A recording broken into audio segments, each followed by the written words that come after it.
to order. Stan appoints you as a voting member for this meeting, and also thank you for being the clerk. And first order of business is the public hearing. And I just want to recap the rules for a public hearing. We'll call it to order. I'll read the legal notice. One person speaks at a time. Please identify yourself prior to speaking.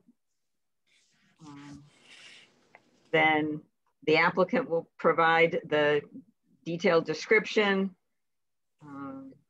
Commissioners will question. If there are any public comments, though, that will be next. We will ask further questions. If there's any opposition, that comes next, with followed by questions from us. And the applicant can speak, then addressing everything that's gone before, with the opportunity for opposition to comment once again. And then finally, then we'll decide whether it's appropriate to close the public hearing.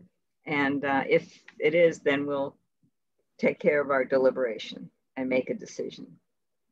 So the public hearing, we have for 1 Woodstock Academy, 28 Academy Road, for changes to the Academy building renovation and restoration plans.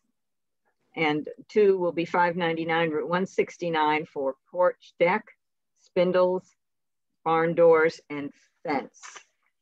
And so, Kevin, you're up first. And you're muted. There. Okay, thank you very much. I'm Kevin Kroback, Justin Pope Frazier, architect for the renovations and restoration of the Academy building. So you may recall back in February, we submitted a request for a certificate of appropriation based on drawings. We needed that to submit our Connecticut State Historic Preservation Office application part 2, which described the scope of work for the renovation.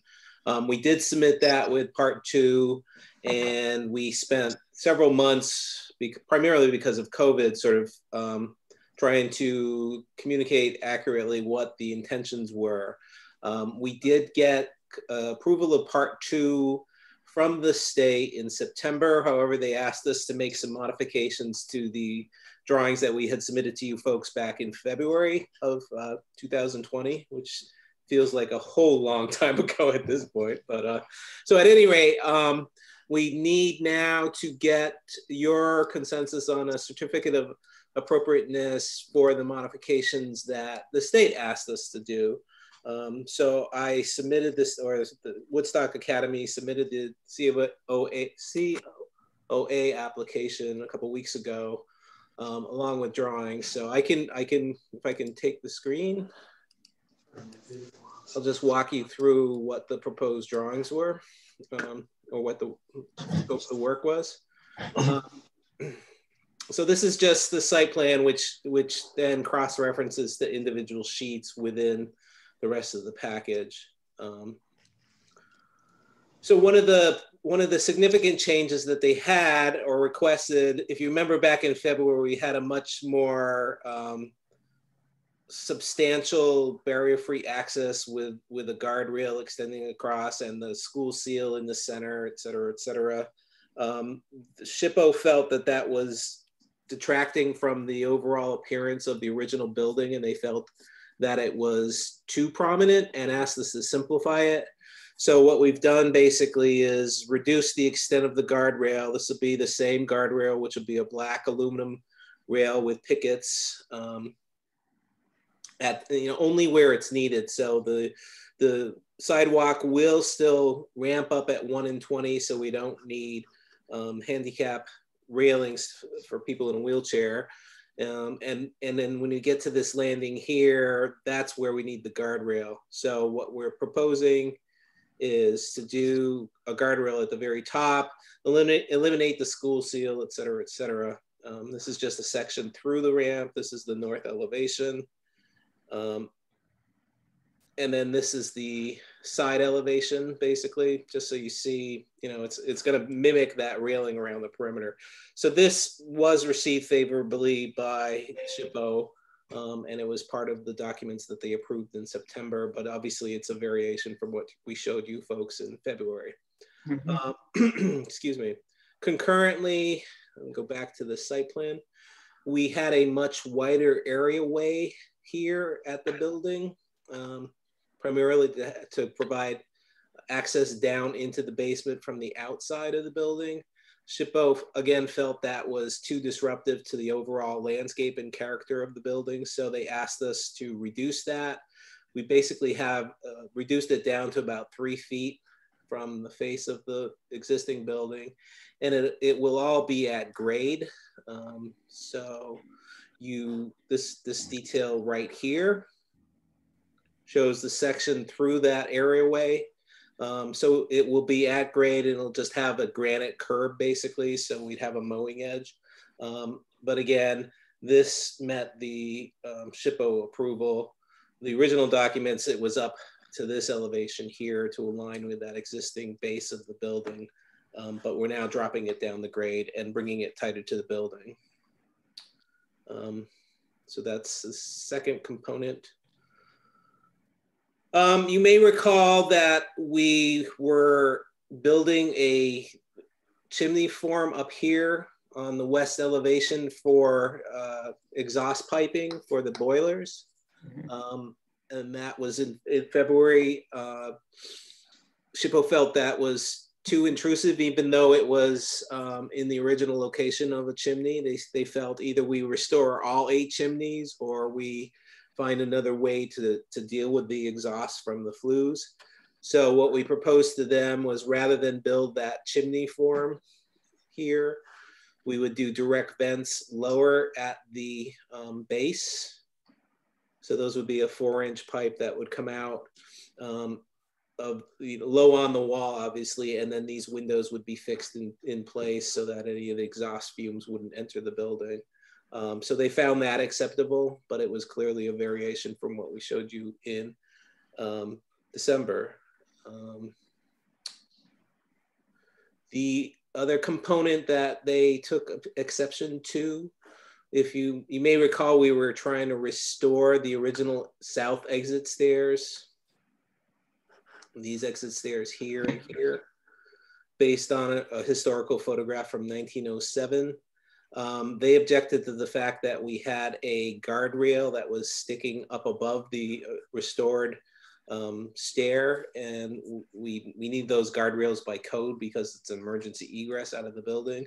So the compromise was basically to keep the stairs, the exit stairs, as presently configured on the south elevation, and merely just fixing them with a, you know, replacing the copings and replacing the treads and risers. So essentially nothing really will change there. It'll just be a repair job. And they found that acceptable or preferable to having the guardrails or the handrails from the exit sticking up above the parapet there. So and just before we get too far beyond that, Kevin, and that meets code for you? Yeah.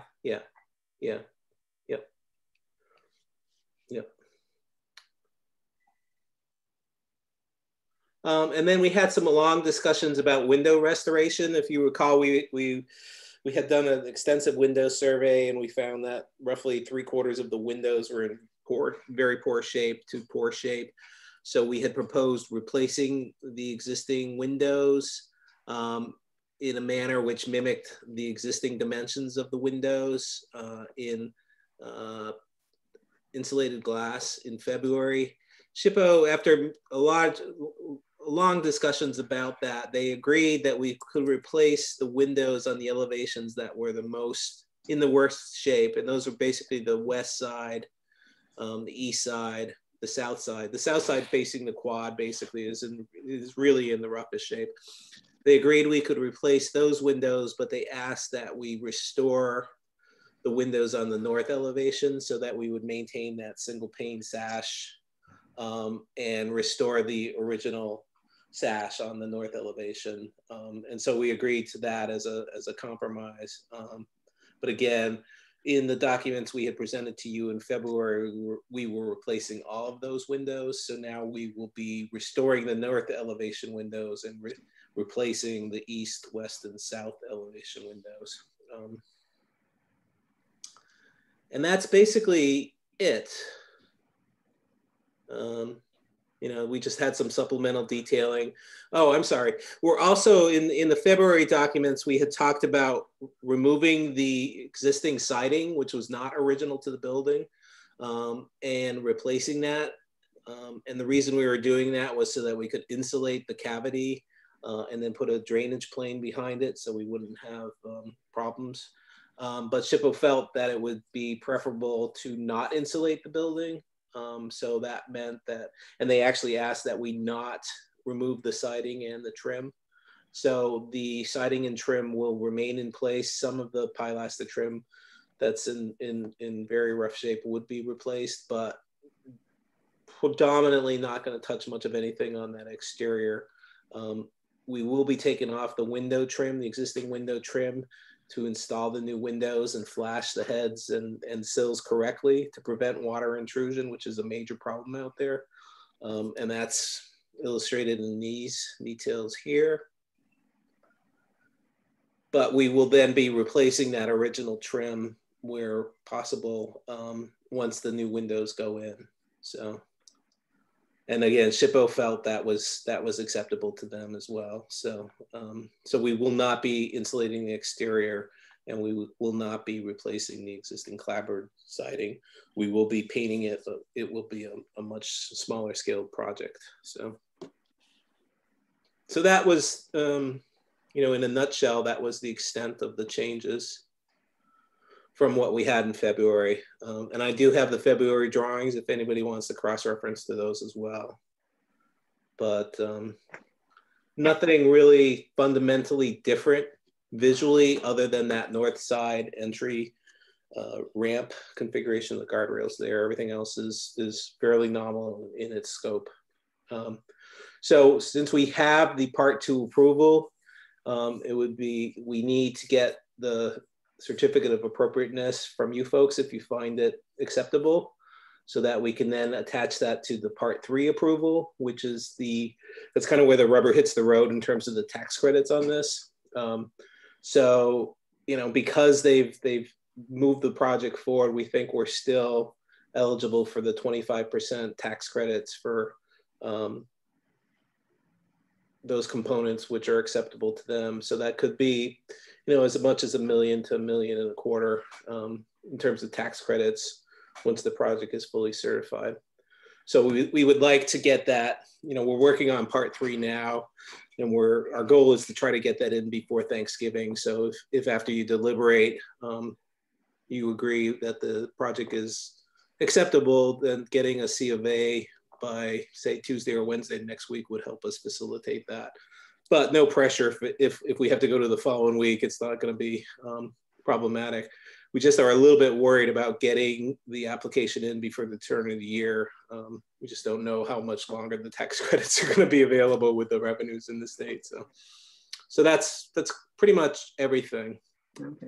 And just to answer that need, if we do approve, then it should be, assuming I can locate a printer that wants to talk to my computer. Yeah. It's merely a matter of printing it, signing it, and putting it in the mail to you. Yeah, okay, appreciate it. All right, all right, thank you very much. It does indeed seem changes are, aside from that ramp, railing changes are fairly minimal. It looks like it's going to save you some money too, with not having to pull all that siding off. And yeah, I think it will. I think it will. We lost some time though in terms of probably going to be facing some inflation costs, but you know, it's tough to communicate as you guys have found out over Zoom, especially when you're trying to detail windows and things of that nature. So, Commission. So Tim and Stan, questions? Yeah, this is Tim Monahan. Yeah, I have no problems with most of the changes. I just don't understand why they wouldn't allow you to replace the siding when it would allow you to, insulate the building properly and probably give it more longevity. It's not original siding, as you said. It seems to need to be replaced. I just don't understand their reasoning. I can't speak directly for SHPO, but I know that there have been renovation projects that folks insulated the wood frame building, and if it's not done correctly, it can create decay in that wood framing very quickly because you're trapping moisture. Right. In our solution, we were ventilating the back side of the siding to allow that to ventilate through, so you wouldn't have those kind of moisture issues. But SHPO just felt it was too risky. I think at the end of the day, they wanted to make sure that this building would stand, and not face that potential decay. I tried to explain that we had an envelope consultant, et cetera, but I think I forget the expression about bitten once, you learn your lesson or something like that. So I think a little of that was going on. I just know my wife has taught in that building, and it's a very drafty building. So just to heat and cool, if they don't insulate, it's going to cause problems down the road, I think. Yeah, we are. Just tell your wife that we are going to be replacing the heating system if SHPO comes across it with the tax credit. Okay. And it's going to be taken off of the steam loop that heats the rest of the campus and have an independent boiler. So she'll appreciate that. Okay. Stan, do you have any questions? Yeah, I only had the same curiosity that Tim had. So I think the rest of the things are making it more as it was originally and less obtrusive. So I have no problems with any of the changes. Okay. They're all improvements to the. I will say by replacing the windows and tightening up the perimeter of those windows with new flashings and membrane, that'll definitely help with the exfiltration and infiltration at the windows as well, which is really where a lot of the drafts coming from. So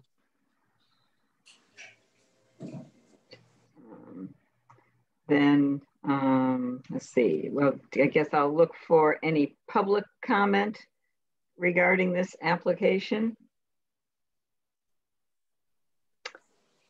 Hearing none. Kevin, do you have anything else you want to add? Just, I'm glad to see everybody healthy. Other than that, always open to questions. If you need anything clarified before you make a decision, feel free to reach out. So we continue to be impressed with the thoroughness with which you are approaching this project and the sensitivity that you demonstrate to the historic fabric of the building. Thank you. And it's quite impressive. And I know SHPO bit into some of your ideas a little bit, but they often hold a harder line because they're dealing with national. They've got to do that because of the grant applications. Right. Yeah. Yeah, no, I'm hopeful that this will be restored. We are, just for general information, we have put the tower restoration out for bid. You may remember we put that out to you guys back in December. We did receive a $100,000 grant for that. So that went out for bids yesterday, and contractors will be up in the attic poking around the existing framing up there tomorrow. And we hope to have good pricing by like December 15th, at which point they would begin the restoration of the tower probably in spring of 2021. Excellent. Yeah. Excellent. Good. All right. All right. Then commission members, if we don't have any additional questions, I'll take a motion to close the public hearing. I'll make a motion. I will second. All right. If any discussion, all in favor? Aye. Aye. Good. Motion carried. Then, all right. So then your thoughts about, I think we've heard your thoughts, but any additional thoughts about the application? No. No, actually agree with most of the changes. Yeah, I think the combination of you know, the work that Kevin and his firm have done, and then keeping in mind everything that our regulations regarding the district, and then what SHPO has applied, make it an even better. Will make it an even better building in spite of the insulation. All right, then I will look for a motion on this application. I move we approve it. And I'll second. No discussion? No? No. All in favor? Aye. Aye. Opposed, abstaining? All right, motion carried. So Kevin, that's good. Yep. Application's approved. I will speak with my printer tomorrow. Okay. And see if I can get it. I have a couple of workarounds. So one way or another, I will hope to get that application in the mail to you by Monday at the latest. Okay. Yeah, feel free to reach out to Julia at the headmaster's office if you need to as well. So yeah, the biggest issue is it's got to be printed so I can physically sign it. Yeah, I get it. Okay. Thank you, folks. Although maybe I'll talk to SHPO and see if they'll a typed signature will suffice. And yeah, let's stick to their requirements pretty tightly. I noticed they're kind of sticklers about those things in the last few months. So well, that's also the only way that they can, when there's many good applications, you know, that the devil's in the details. Yeah. That ultimately, you know, winnows out the applicants so that they can make a decision. And sometimes it's the little things that hang you up. So yeah. Okay. All right, I will work on that and keep you apprised and send you an email when it's ready to go. Okay, thank you very much. Stay healthy, folks. Bye-bye. Thanks, you too. Thanks. Bye. All right. Now, we're going to call to order the second public hearing, which is for 599 Route 169 for porch deck, for spindles, barn doors, and fence. And Jamie and Jason are there. I see you. You need to unmute yourself. And then Good evening. Hello. Then you can, let's see, I'm going to try and drop this down. Go ahead and present your application. I don't know what. So, okay, so we're building a wheelchair ramp. It's pretty much everything you guys already have as far as the prints go from planning and zoning. We have the 30-foot ramp coming off the house. I know there was some talk about the decking. So we use 5/4 pressure treated decking. We did get an appraisal down at Chase Building Supply to match the spindles. Those are on order. So everything, you know, is the same as the prints go. I know Stan came to the house, had some questions about the ramp. So any questions, let me know. We're following the prints. I know he talked about meeting the threshold. He wanted a little bit smaller landing area, but you have to remember that's an exit as well. So, you know, if somebody comes up in a wheelchair, especially with COVID, you're not going to end up going back into the house, letting them come in. So you have to have the whole landing of the porch. You know, I had the building inspector come down. Pete and John both came down before I started building. So unfortunately, that has to happen. I have to go the whole length and width of the porch for entrance and exit to happen. Jason, could you come a little closer to your speaker? Oh, I'm sorry. Right, yeah. So, any questions? I mean, let me know. Well, what we're going to need to do is talk about each of the four things. We're going to need dimensions. I sent you some pictures of the porch. So what I'm going to do is share my screen. Let's see if I can get this one up. Can you all see this photograph? Oh yeah. Okay, so this is the porch as it was, where you cleaned out all the vegetation. So this just shows the porch as it was, you know, the ramp would be in here. Right. So what you recall when we finally got to an approval for your previous application, one of the things we said was we need to know the dimensions and the materials for this porch decking. And we needed to understand dimensions and materials for the spindles before you could go ahead and start them. So let me get the next one up. So this is what we have now. So what I need you to do is really explain to us exactly, you know, you've taken down, we can't tell, is this a cap that fits over the existing porch deck? Correct. Have you completely removed the existing deck and put this in its place?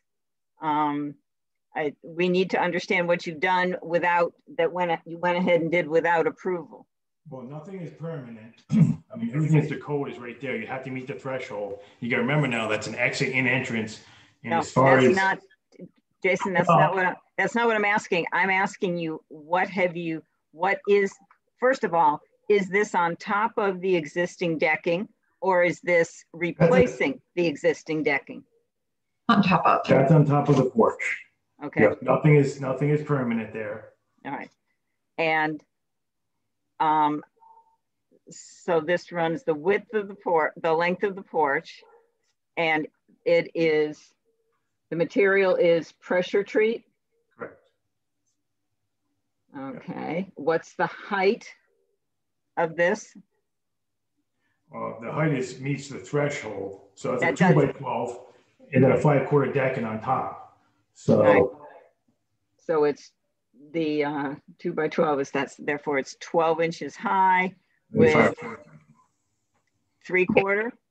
5/4. 5/4. Correct. So plus 5/4. So it's 13 1/4 inches tall. Correct. High. Right. And it's the full width of the porch. And I'm assuming it goes all the way to the ramp? Correct. So the next question is, if the ramp is going to be over here, correct, and this is now on top of the decking, and you've added 13 1/4 inches in height, is that going to affect the height of the ramp? No, it's still going to be 30 feet long, and as far as the pitch is 3/4 inch for every 30 feet. How high? So originally the ramp was coming up to the level of the porch. Now the porch is 13 1/4 inches higher than it was. No, that wasn't the original. No. The original, it's always been like that, because if you get a wheelchair on top of the porch, how are you going to get it in the house? There's still a step. So the size of the ramp I can go back to the plans. The plans you originally, Stan, do you recall the plans originally submitted? Was the ramp level with the porch or above the porch? It was at the level of the stone decking of the porch. So there is, so now we're talking the ramp's got to be an additional 13¼ inches high, correct? Whatever that measurement actually is, somewhere around a foot. Yep. So I can find the, let me go find, I can find, look for the, coming off the house. You know, I'll go, in a minute, I'll go look for the ramp to check the height. Now you've got a step here onto the lower part of the, correct. right? Exactly. So that has to be boxed in with the balusters. It's exactly how it shows. Eventually, I would like to submit a proposal to carry that deck right through the porch and replace all the balusters because they all need replacing.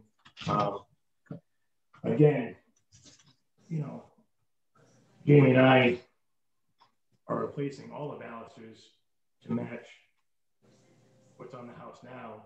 Can't hear you, Kevin. I mean, Jason. Jason. Can you hear me okay now? Yep. So that would be the next question is how many of the existing, of the original balusters have you been able to save? Oh, we saved them all, but a lot of them rotting. Yeah, some were rotting. You know, and, right. You know, all said and done, guys, we don't get grants from Woodstock. It's just Jamie and I, and these balusters are going to cost us almost $9,000. So we're replacing them. I'm just saying off the record, we're replacing to keep to keep the house looking the same as it did before. But you know, I've had everybody come out, Pete Parent, John, Paul, everybody's come out, and we've all touched base on this project. So We can't hear a thing you're saying. No, it's not working. What's this? Is that her? What's this? Oh, that's her. All right.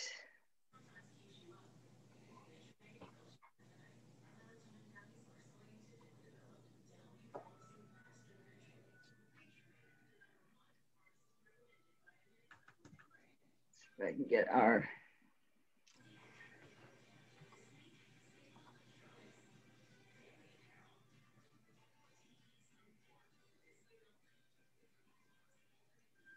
trying to find one that has the ramp on it. I think it's the third one. This one, there we go. Let's see if I can enlarge it. That's the dumpster slab. That we don't have. We That will be back for.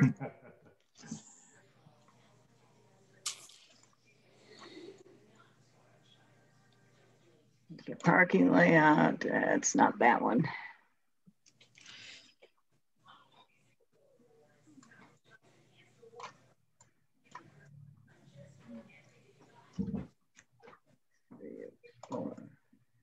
I think you need a whole different page, Gail. Yep, let me leave that and try again.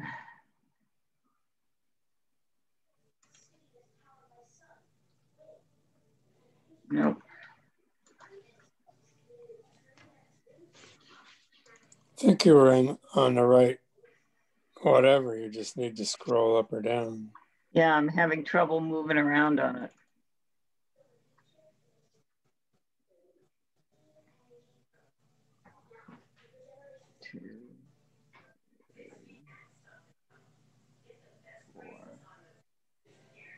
That's as far as I go with this one. There's only 4.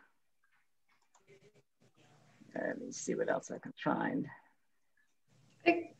If I send it over to you now, is that helpful? If you email it now? Yeah.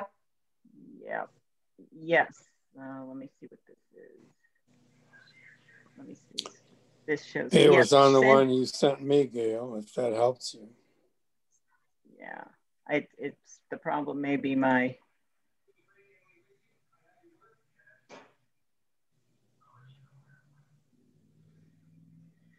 Yeah. Because I'm using my work computer, that may be the problem.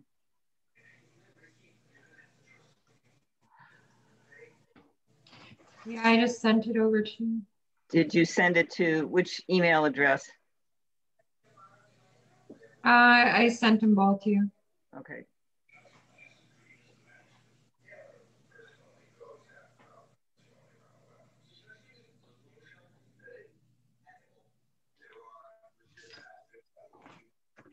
There we go.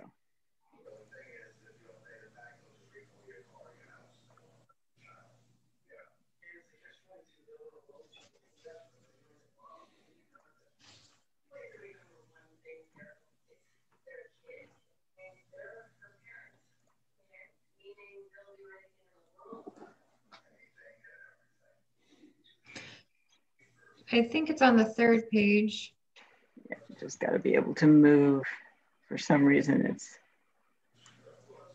I'm not having luck with advanced. Oh, here we go. This way.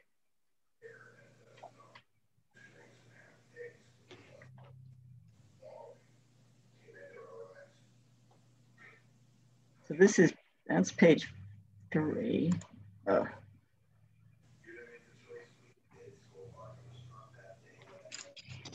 There we go. There. All right, now let's see if I can get.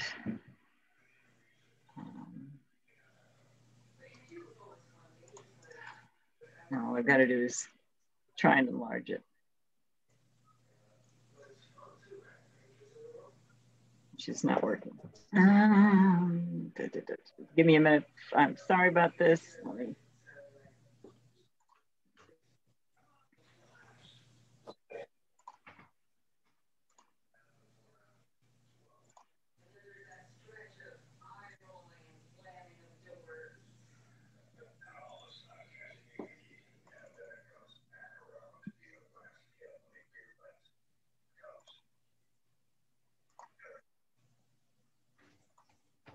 Let's go out of this, get out of this.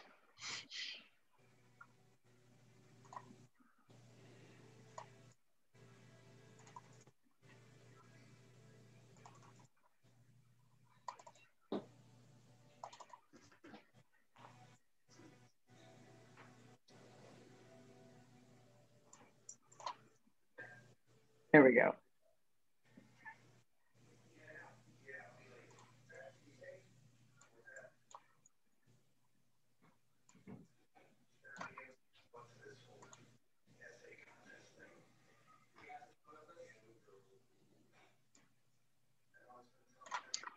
All right.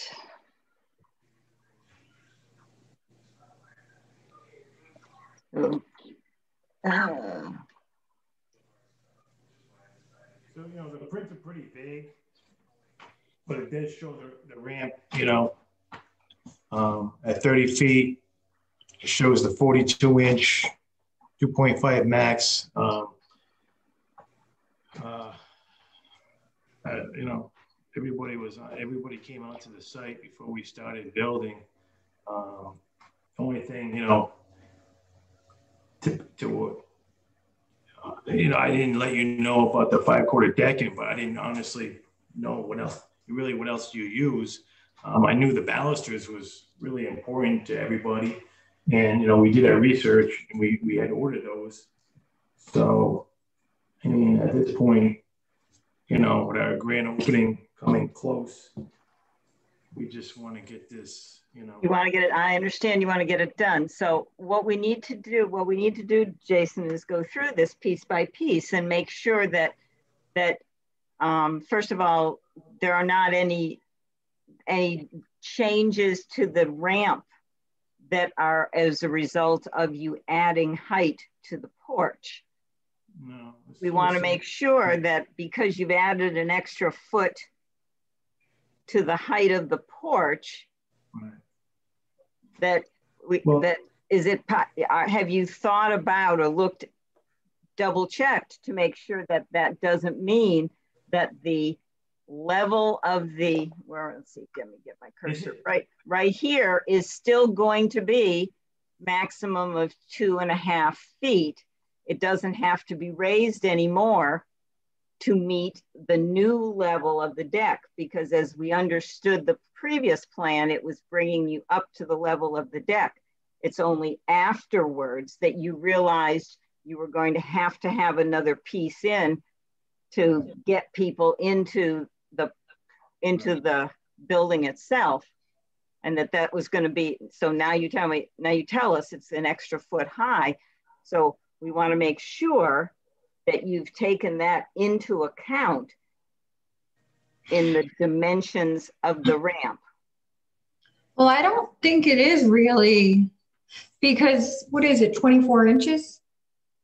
Or was 29, 29 maximum, or no? Oh, the porch is only 20 inches off the ground. Right. So now we're saying 2.5 feet. So there's 30 inches. Okay. Yeah. So I mean, we're really only 3 inches above what that's really saying. You know, that's when, all right. So you're not, so by adding, go back to this. By doing this, when it's not altering the height of your ramp, which would change all the dimensions of your ramp, and that would have to be approved because it's a change. I see where everything falls into place. Everything follows. You make one change and sometimes that affects other changes. Stan came, you know, he was worried. He wanted to do a little platform off that door, you know, and then so you're going to have 2 sets of rails because then you're going to step back. This is the only way we can do it safe for everybody, with an exit and entrance and a wheelchair and people coming in and out. You got to go with the width of the porch. And you know, again, the plans weren't very, you know, they were pretty vague, you know. Right, which is why we asked you to come back with updated specific plans that could be approved. So the next question is, are you going to, we did not approve any kind of railing across this. Are you going to then require any kind of railing here? Well, we are going to come back. We want to do the balusters straight across the whole front. We're going to do a temporary railing right now, which is that code. Actually, I'm meeting with Paul Monday. So we're going to come up with a temporary. We can't hear you, Jason. We're going to come up with a temporary rail for the time being for code until we wait for the balusters to come in. Yeah, Chase said they could be up to 4 months before they come in because of COVID. Mm-hmm. So at that point, we just want to get something temporary that looks nice. That's safe.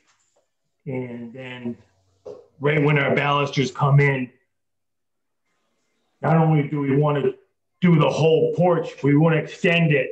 So we want to do the whole thing to match with the columns as well. They also have to be replaced because those are rotten at the bottom. I had a contractor, you know. So if you're looking at these 2 balusters right here, they're all rotten at the bottom. We have to replace those as well.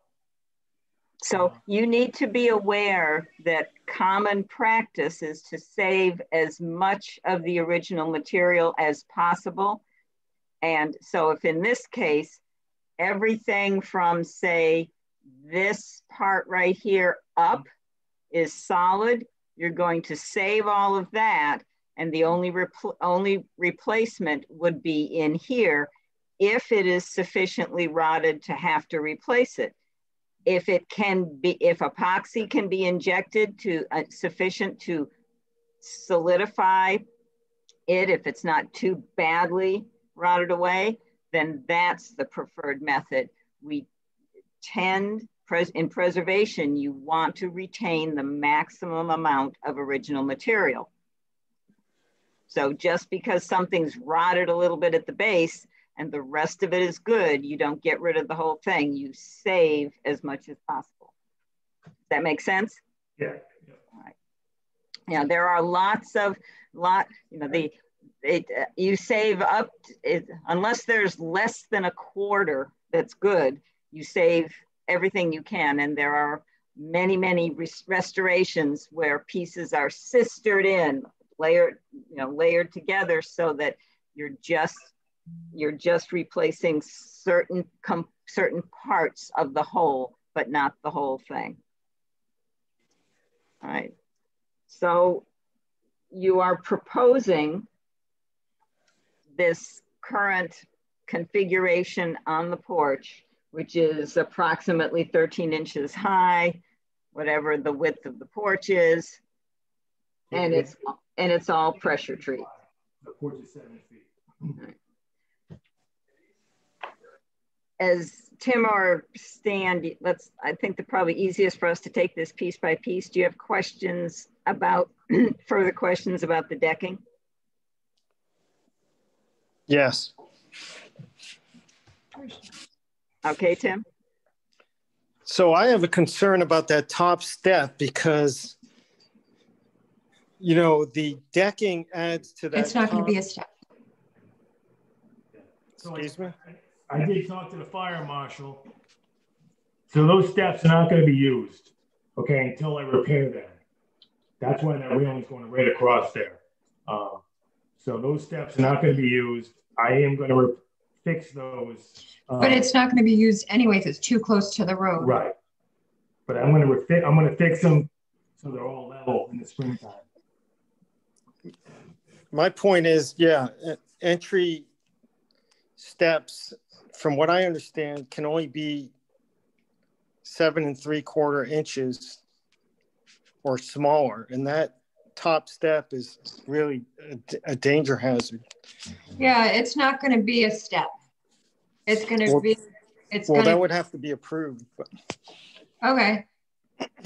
Fire marshal has already approved that. That's not an issue at all. It's too close. How is that not an issue? That's against code, and that's a danger. That's an issue. Is going to be everybody's entering from the wheelchair ramp. We went over this last week. From the wheelchair ramp, there's a walkway. But how are you not going to have that as a step? I mean, it's because it's going to be. We're going to chain it off.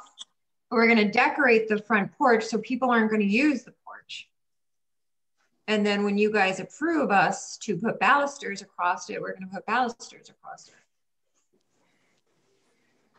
So at the end of the ramp, guys, there's a 5-foot walkway that goes from the ramp all the way to the parking lot.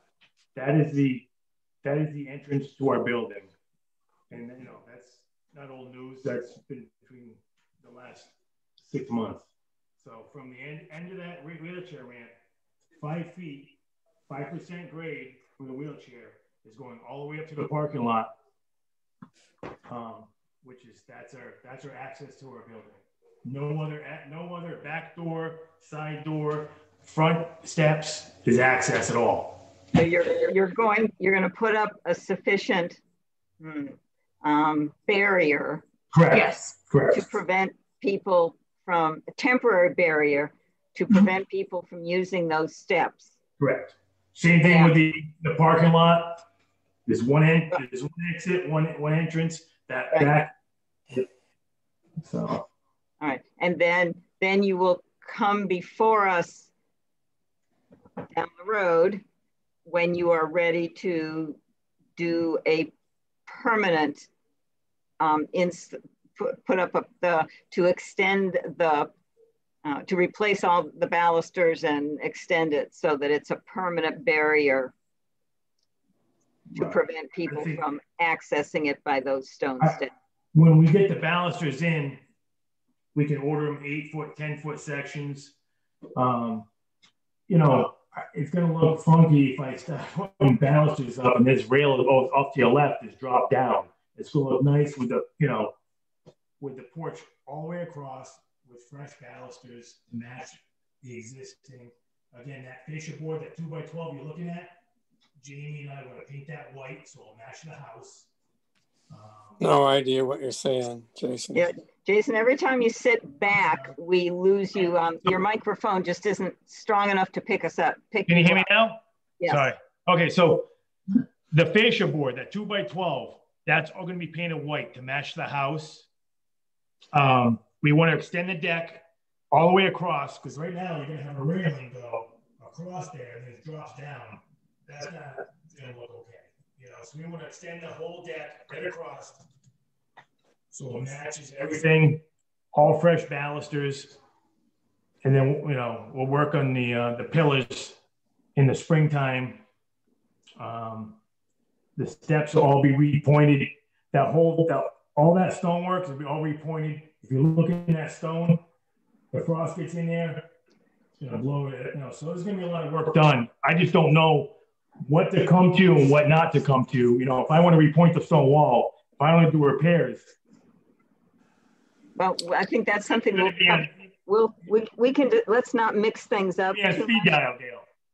Let's just, yeah, you're gonna have me on speed dial. That's fine. I'd rather that we consulted with you every step of the way to make sure, because it saves you money and wear and tear, and it makes sure that the project is in keeping and consistent with the historic district. So we don't mind consultations and talking with you step by step through this.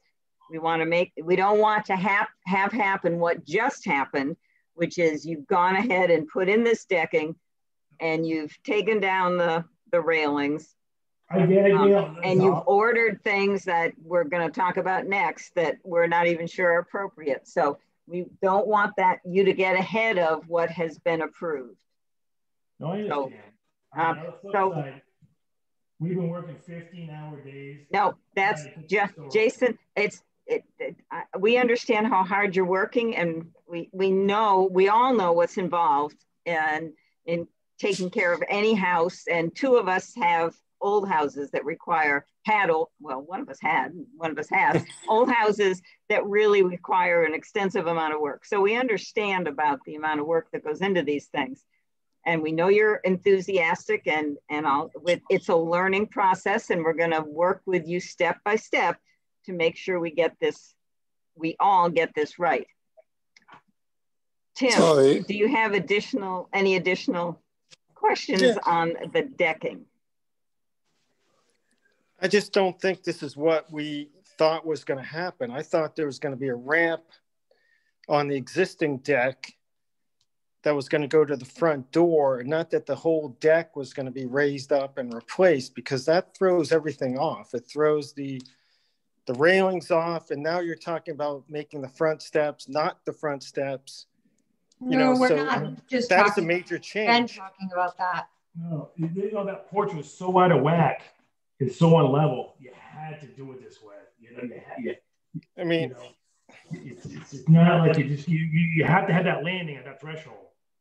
Now to respond at the last meeting and at the planning and zoning meeting both, it was conveyed that the fire marshal would not approve using the steps as an entrance to the building because they were too close, because of safety. They were too close to the road. So those steps had to completely be eliminated from any kind of thought of being able to use them. Not eliminate the steps, but just their use as an entrance to the building for safety considerations. And that's when Jason and his architect or his contractor indicated that the only access to the building everybody was going up the ramp and across the porch and then into the building. Where we needed you to check with us before you did it, Jason, was what means you were going to use to get people in. Stan, so the issue for me, I understand the steps won't be used, but the whole balance and proportionality of the porch has been thrown out of whack, and I think that's what Tim was getting at. Yes, is the proportionality of it. It was. I agree with Tim that it was our understanding that the handicap ramp would be a separate thing hidden by the existing balusters, set back a little bit, and with its own set of railings. I don't think that's what you guys thought, because you asked us to provide you a picture of how it was going to look where the balusters weren't. So you knew it was going to show.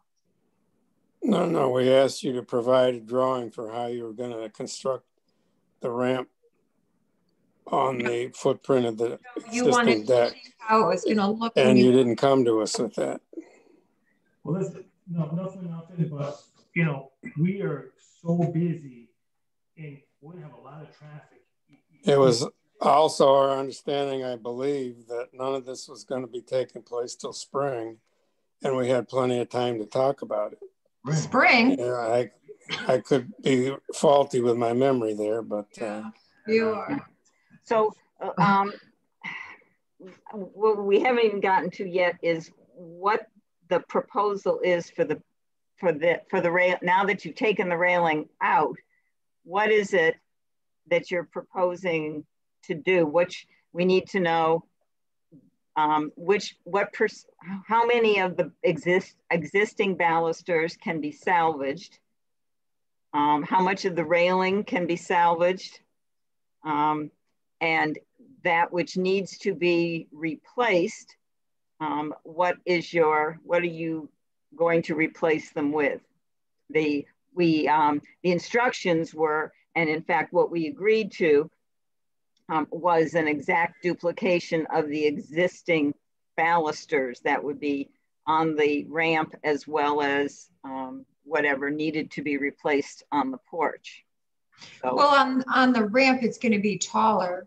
Right. Right. Will be taller. So, you know, those balusters will be ordered as a, you know, we can talk about that in the later future, because those. So my first question is, what are the balusters and the railing that run along the ramp made of? What's the material? It's like a poly vinyl. It's vinyl. But it's white and it looks like, you know, I've had Chase Building Supply, which is pretty recommendation. You know, they've hunted and hunted and hunted. So this vinyl white baluster looks exactly like the one. You would not be able to tell the difference, except it's not rotting. Not rotting. Right. So is it what kind of finish does it have? Is it a glossy? Is it a matte? It's matte. It's matte. Does it have wood configuration, or is it smooth? Well, it's smooth, I guess. It's just, you know, from a couple feet away, you wouldn't know the difference. I can present them to you. You know, I can get samples to you, and you can come to the house and see them. I mean, whatever works. You know, before we spend that kind of money, I would like you to see them, to be honest with you, because that's a lot of money for us. Yes. So, you know, so that would be something that we could do in the future. And what are the balusters and railing? How many of the existing balusters that have been removed from the porch can you save? Okay, so if you look at this picture right now, so the right side, all those balusters are saved, okay? But on the other side, they're all rotting. So on the right side of the building, on your other, yep, over here. Over here? No. Okay, no, so. Where the handicap ramp's gonna come. Yeah, those are rotting off. So let me go here. Okay, so go to your right there. So those weren't in good shape at all. All right. And what about these? How many of these are salvageable? The whole railing is still there. I have that set. Okay, so I see everything that was coming off the building is in the front yard right now. See every piece. All right. So everything, all of the balusters that were here are going back on here, correct? Well, you know. Well, the top rail is rotted. Right. Oh, how much of it's rotted? Quite a bit. It's probably a good 90% of the top. I mean, some of it's, you know, it's going to have to be a temporary fix for now. I mean, I can't put that back up and have people slide their hands across that and get slivers. And it's just not, there's no way, you know what I mean? Right. it's Okay. Jason, let's try and make this a little simpler. You are here looking for approval for the porch railing and balusters. Correct. So therefore, to do that, we need to know, let's see, the existing balusters are made of wood. They have certain shape, dimensions. The railing is made of wood. At this point, then another wood railing has to go in. Correct. When it gets put up, the end product, if you have to do something temporary, Correct. that's all right as long as it is reasonable looking. But the replacement, but if it's rotted out, when you replace it, it must be the exact same dimensions, the same profile. Everything must be an exact duplicate of the existing railing that goes up, made of wood.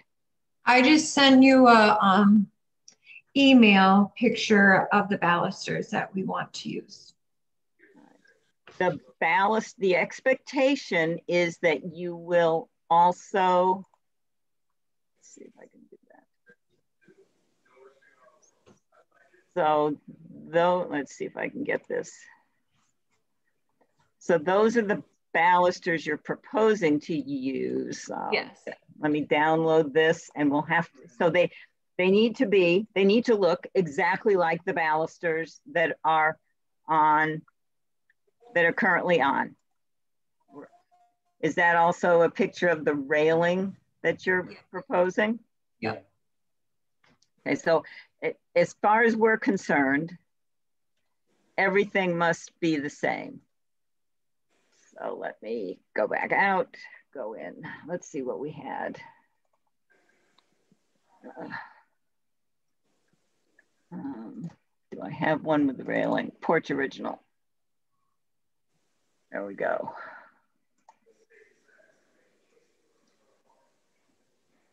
All right. The original balusters have the block at the top. There's the spindle down, and they've got a block right at the base. Yep.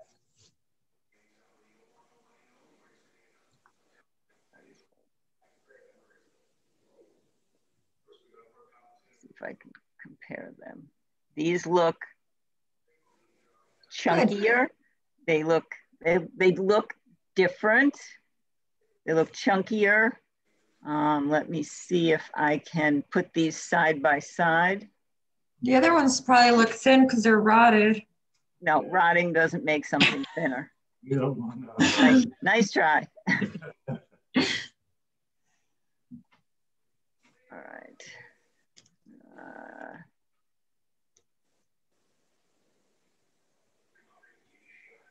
Okay, so let's try it. So if you can see the difference, this center section, the original ones are fairly long and thin. These are much chunkier. If these are the exact balusters you're using, these are much chunkier. The balusters that are actually on there, I don't believe they're 2 code. The thinner ones. You put your fist through. They can only be 4 inches apart, and those are wider, so a child could stick their head through. Paul made a comment about that. So, you know, somebody's gonna, I know when I put my fist through that. I know my 10-year-old could put her head through it. That's okay. Well, we had, one would have to take a look and determine if in fact, and get a determination that they do not meet code. Even still, you could get See how rotted that top is? There's going to be some modification we can both work at because, the bottom line, Jason, is you cannot replace all the balusters on the porch with brand new balusters that are so different. You cannot do that. Nor can you replace it with balusters that are made of a poly material. These are wood balusters. It's part of the original fabric, and that's what they're going to have to be. Do you really think those are 200 years old? I don't care how old they are. These are what is exists. We are not going back to what this house was originally in 1804. That's not, this is not a restoration project to a specific time period. It is, the way this project works is you take what is there existing and you replace it if you need to, exactly copying it. It's got to be the same. If you add to, if these ballasts, what you're going to have to do, or we're going to have to do, is research to see if this type of profile was also used at the time that these were put on the porch. No. And PVC is not wood and is rarely gets permitted. So they definitely look different. These are chunkier. When were these balusters put on? Why does that make a difference? This is what is existing on the house. And so we're going to have to research and take a look and see. But we can probably date this style of baluster to a particular period and a particular type of house. If our intent is not to have you turn this house back to 1804 when it was first built. Our intent is to preserve what reasonably exists on this house. To an extent, we're going to try to match the balusters scale as close as we can. You know, I'm not going to special make these balusters so they cost me $20,000. I can guarantee you that. Well, so the objective then would be they can go through, you know, it'll get ugly then. That's not going to happen. The objective then is to retain as many of the original balusters as possible, so that at most you might have to only have turned for you of half a dozen, which certainly will not cost $90,000. Not even. There's a pretty decent wood turner who works in town who I'm sure could do the work for you. All right, let's get back to, I don't know what.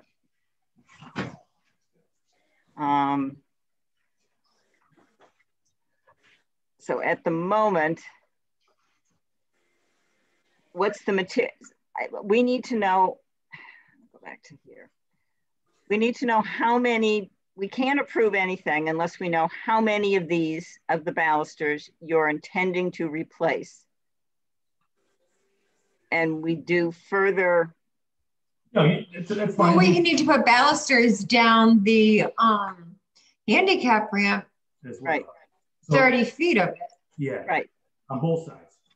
That's what you know, right. It's a little bit more costly than you think. So I don't think we need to make a decision now until we find the right material that you guys are happy with. So we're just going to put plywood up until. Not plywood, but we're going to put something.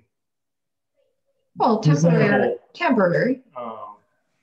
Something presentable that makes everything look nice, that's to code, until we can figure out the balusters and get these ordered correctly.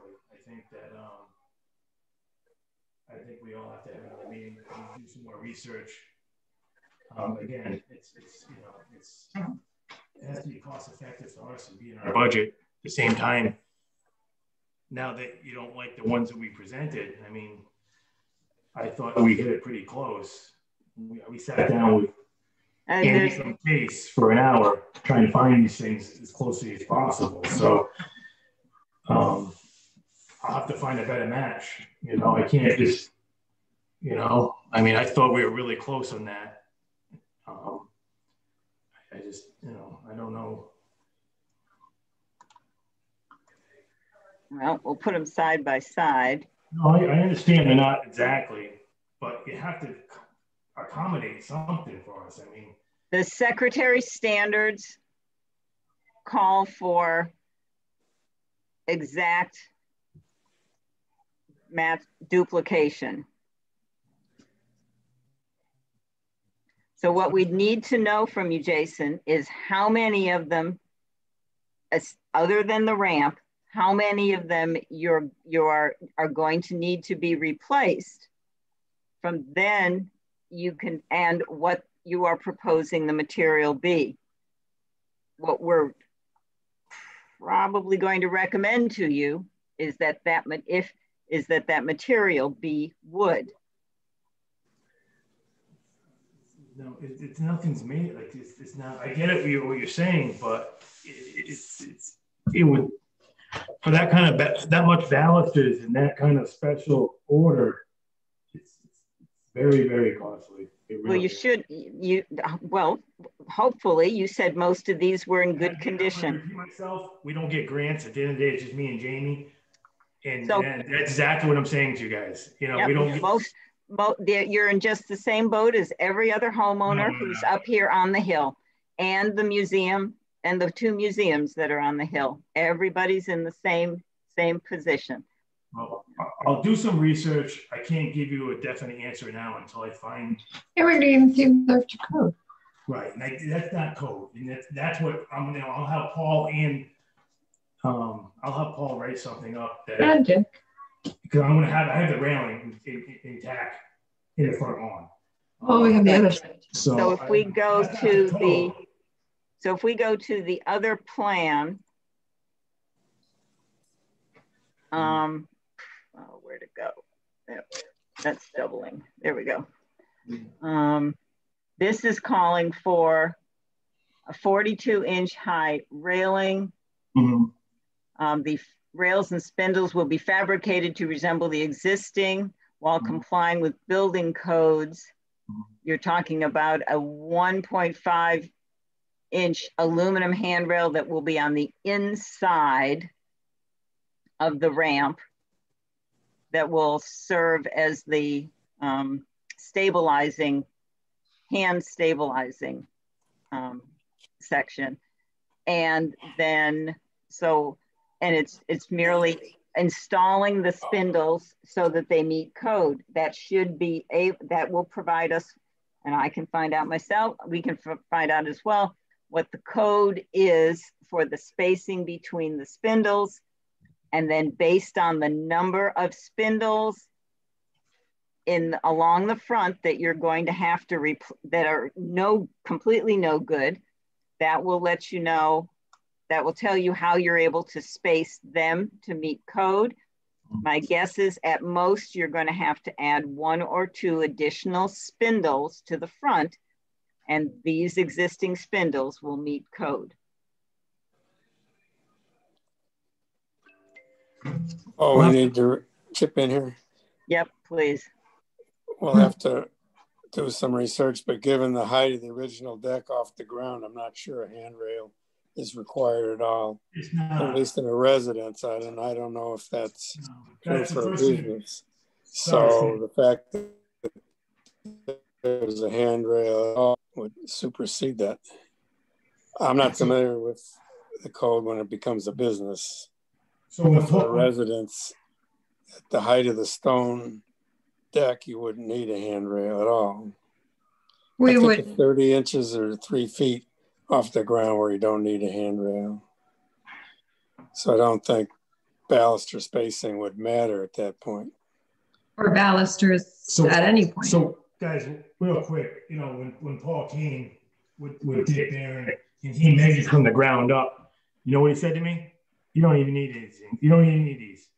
You know, and I'm trying to keep you guys. And now you've raised the height of the deck, so I don't know if still doesn't matter. So I can grade it up. You know, I'm trying to keep the integrity of the house as best as I can. I want it to look not like a store, just like it was. But the building official should be able to work with you on that. I'm sorry? The building official should be able to work with you on what the code is for the railings. Yeah. I mean, for the railing and for the balusters. Right. I guess tonight all I'm asking you, we're gonna have to find some other material, and I'll have to submit this to you, and see if it meets your approval. You gotta give me some more time, and in the meantime, I'm gonna have to do a temporary railing. We're gonna meet with Paul Monday, and just see a temporary railing for now. What the nicest I can get away with, I guess. I want it to look nice. All right. Well, you knew anyway that if you'd gone ahead and ordered the what you'd proposed for the replacements, then you said it could be up to 4 months. So you're going to have to. Yeah, we didn't order them yet. Right. So you'd have to put something temporary in anyway, and the less money you spend on spindles, you're saving money. So you've got to determine how many of the front spindles are salvage you can still use, and you may find that you only have a few that you actually have to replace, or maybe 1 or 2 you have to add if there are code requirements. All right, so there's nothing we can do about the spindles tonight. And you say that there's no change to the ramp, so we don't have to worry about that. So at the moment we're at the decking. The other 2 pieces are the barn doors and the fencing. Now, do you have pictures or drawings of the barn doors that you wish to use? Okay, guys, so the barn doors that are there now are garage doors. Okay, I don't know how they came. I don't know how they get approved down there, but the garage doors I lifted up, they're all rotting. I want to take everything out and just put some. I wish I took a picture. I don't think I did. But I don't know who put these garage doors up, but they're just completely rotted out. So when our customers come, I bought some rough sod pine from Woodstock Chase, and I want to make some barn doors look to resemble the single doors that are on the barn now. I apologize. I just sent a picture of the garage door that's on there now. So right now those doors are lifted up. I don't want to pull them down because it's terrible. It's all broken on the top. And garage doors shouldn't be installed in the 1800s barn, Right. So I'm going to put some nice old hardware that I found pre-1900 and black iron and swing open. This way, when people pull in, they don't go to that barn. I need to have it closed up until I restore it in the spring. So I just want to put 2 sets of doors. I'll paint them red, the same color.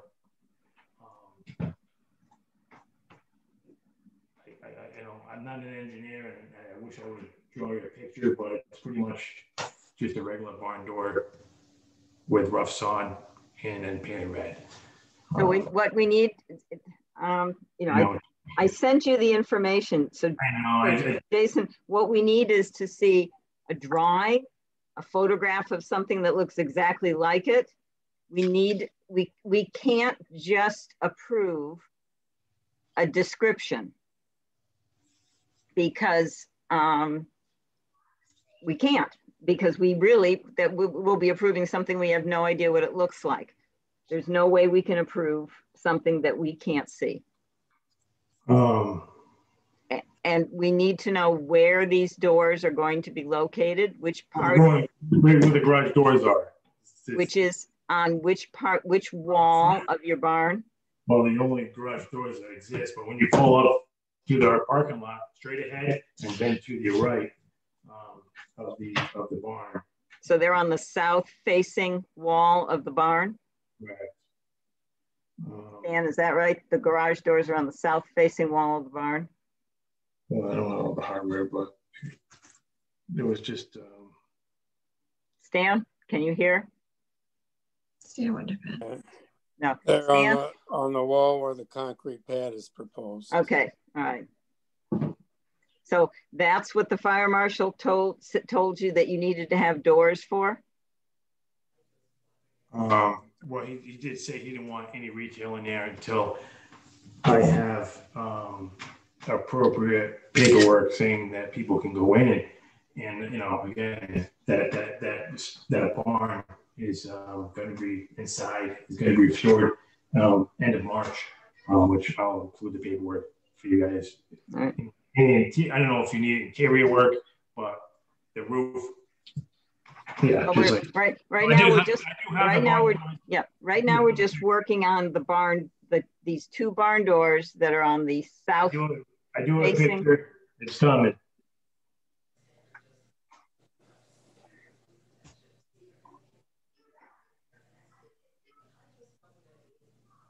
So these doors that we just sent you will swing open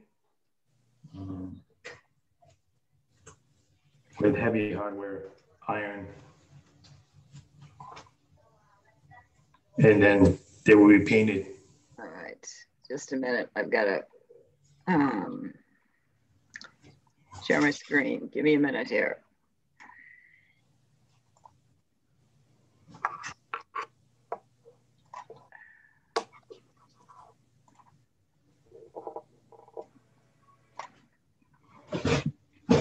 So these are going to be, instead of garage doors, levered garage doors, they're going to be dual open barn doors with hinges. Okay.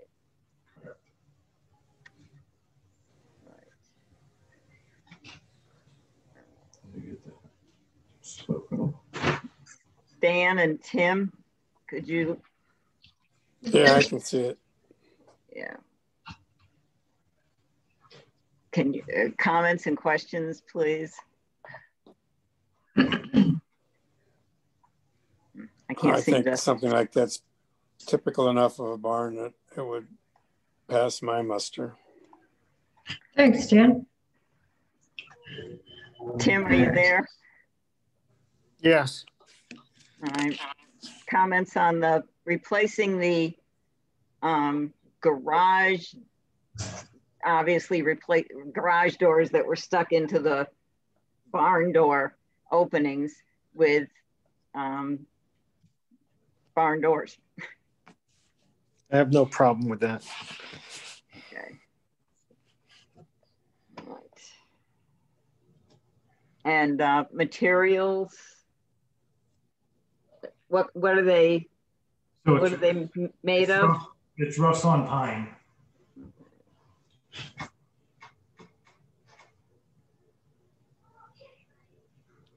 With iron hinges. Correct. Okay. All right. Which brings us to the fence.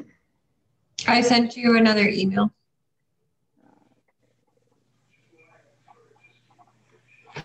The horse isn't coming along yet. Horse? So these rails are 10 feet. So pretty much, guys, when people park in our parking lot, we need to put some kind of railing just on the right side of the walkway leading to the wheelchair ramp. And we need to put some kind of sign, something says this way, you know, people are not going to go to they can't go to the back door. I don't want to go into the barn. So we need to maybe put some garland, decorate a little bit, and put a sign saying this way, you know, because just a couple. We have so many entryways in that house. We have, you know, 4. Yeah, we have 4. So I need to make sure people know where they're going. All right. So how long is a segment of that you're going to use? How, you know, what's the length here? 10 feet. So 10 feet per section. We want to use 2 sections, which is 20 feet. The first section coming down from the walkway and then kind of veering off a little bit to the right where the walkway turns. What we're going to do in a minute, I'm going to pull up the plan again, Jason, and you can, and Jamie, and you can show us exactly where you're proposing that this be set. All right, so 2 sections. And the material is? Douglas fir. Now these won't be mortared, they're tamped in the ground, so it's not a permanent fixture. Okay, Tim or Stan, before I leave the picture of the fence, do you have any specific questions about that? I do not. No, looks farmy enough for me. Okay, let's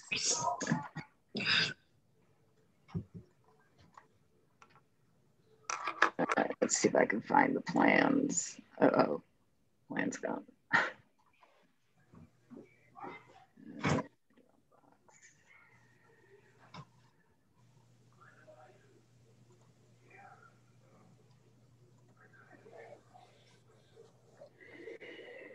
Put them.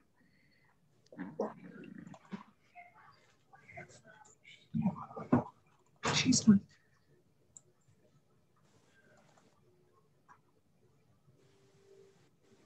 Let's see, I guess I'm going to go back to the email and pull them back up from the email. Sorry about this, people.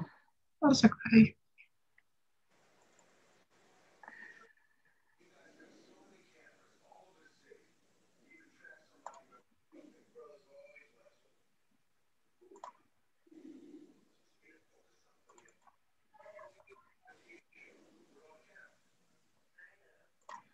All right.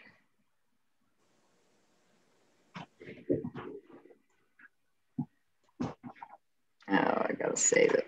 Hold on.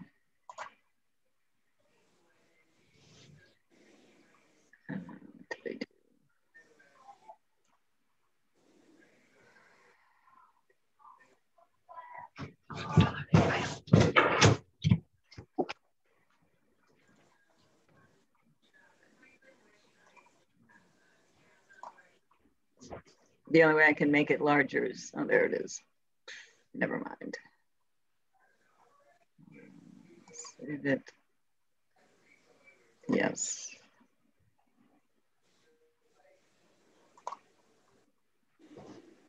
Oh, come on. All right, Jason. I don't think I can zoom in on this too much. Well, so okay. Show me where, show us. Oh, wait a minute. Here's my, this should do it.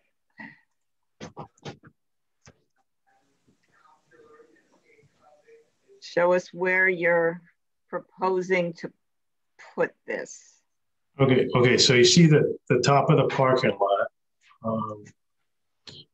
Where the two handicap. Yeah, two handicap spots are. Yeah. Right? Okay, so the walkway is going to be on the bottom. Keep going the bottom side. See the walkway right there? Right? Yeah. Okay, right there. One section about 5 feet in, and then kind of turn. So both sections will turn into the walkway. So if you're coming, it's going to be if you're walking down the walkway to your right, both sections will follow to your right. So if you're coming along this, right. Yeah, so it's going to be on the left-hand side. Yeah, then so it's going to be on this side. Yeah. Okay, it's going to be on this side into the curve. Right. Just a couple sections and just something for people to follow. So people are knocking on back doors and side doors, and so people know where to go. That's all that's really for. We can decorate some garland like Jamie would, and then maybe put a sign of some sort, small, attached to the fence saying, so they know where to go. I'm not sure what to put yet, but this way or whatever. Mm-hmm. Okay. Yeah. All right. Tim or Stan, questions? Oh, it seems simple enough to me. I have no questions. Oh, thank you. I want to just exhort Jason again that he keeps backing away from the mic, and I'm losing a lot of what he says. All right. All right. I do have my hearing aids in, though. Anyone. All right. You need to. So those are the four things. We've got the we've got the decking, we've got the balusters, we've got the barn doors, and we've got the fence. Stan or Tim, any additional questions or statements about any of those items?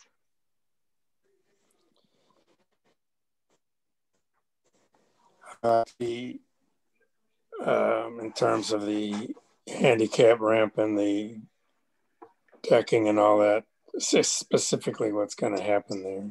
This still kind of seems up in the air to me. Right.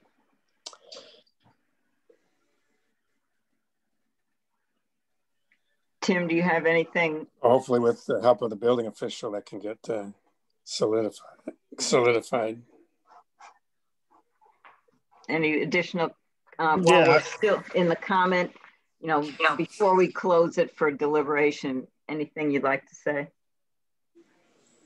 Yeah, I just think what's happening to the front of the house is too piecemeal. We need a full plan to see how this is going to look overall. And,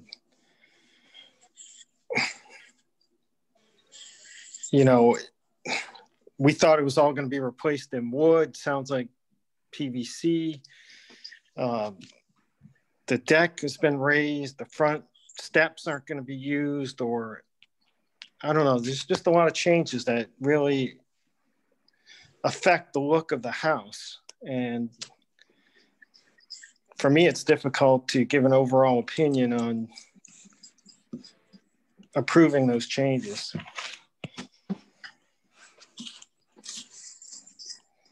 All right.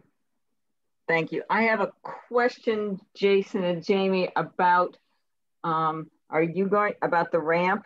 Are you going to be able to? Is your intention that the ramp is going to be completed by Saturday? So our new opening date is going to be Black Friday. Black Friday. Okay. That's what we got on the phone with Tina and Cindy and Dr. Gordon and Dottie. And yeah. So so the intention is that the handicap ramp, that the accessibility ramp will be completed by that date. Correct.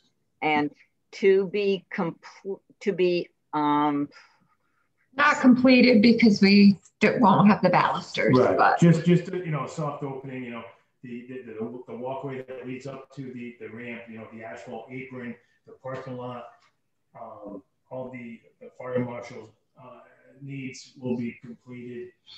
So just enough for a soft opening to happen. Again, this isn't over, guys. I want to both of us, we can determine the baluster look. Right. But so my question is that have you discussed with the fire marshal whether or not the ramp, he'll allow people to use the ramp if the balusters aren't in place? Yes.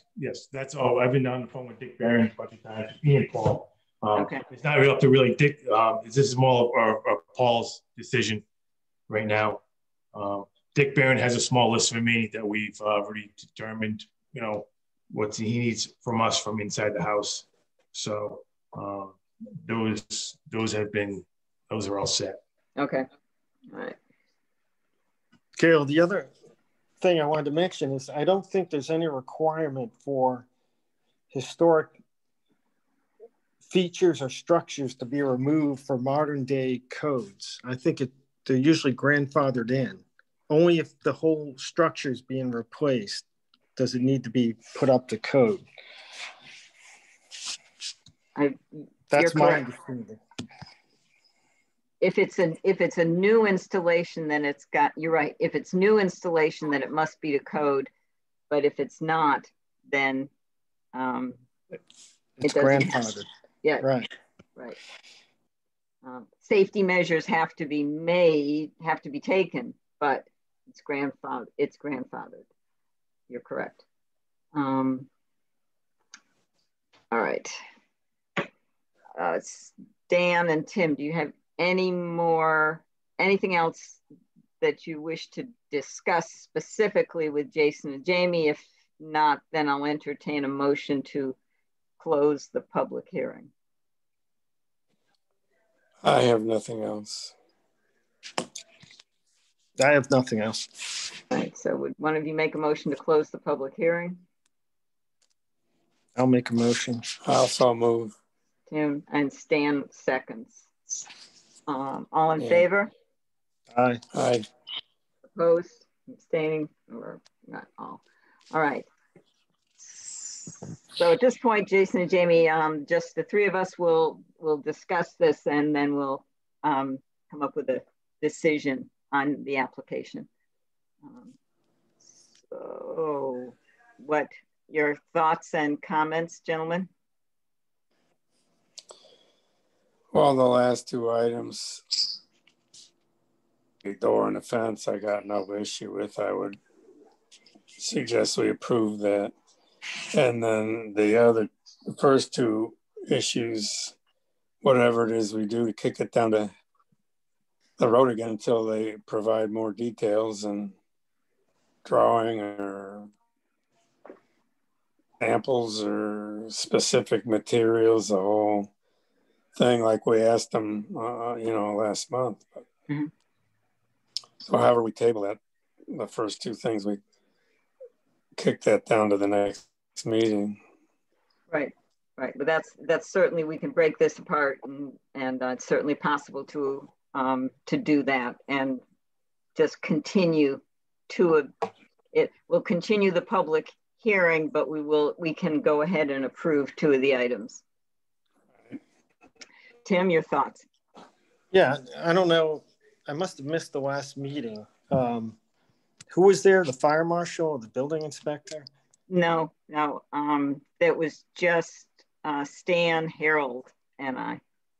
But who said that the front steps? That was back in September with the contractor for Jamie and Jason was there. I thought it was someone from the town that said the front steps could not be used as front steps. It was that was at the Planning and Zoning Commission, where the contractor had stated that because by then the fire marshal had not seen it when we had our meeting on this in September. So it really wasn't discussed. It was brought up as a concern that if some kind of ramp was needed to get into the house, right, then that open step was a danger, a hazard. One could see a wheelchair just flying off the back. Right. Yeah, step there. And then by the time it got to planning and zoning, the fire marshal had inspected it and said, and had expressed his concern that the steps were too close to the road, and that he didn't want people walking around that way, right, too close to 169 to use it. And at that point, Jason and Jamie and the contractor had modified the plans to eliminate the step, right, as an entranceway.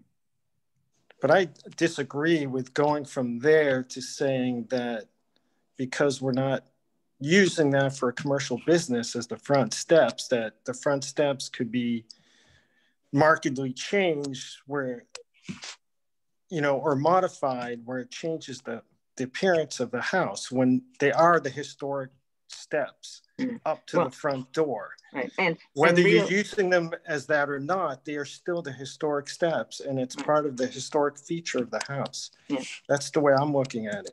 Well, and you're right. What can't happen is any of the elevations of those stones, they can be leveled if they've sunk over time, but you can't readjust them. You can't categorically raise them up to a different level than they were originally set.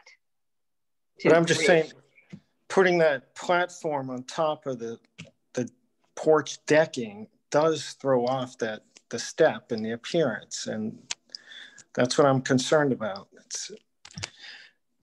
And when you put the whole deck fully across the porch, then you're going to throw off the relationship of the railings as they connect into the columns. And you can see the shape of the columns. One's going to go into the thinner part of the column. One's going to go into the thicker part.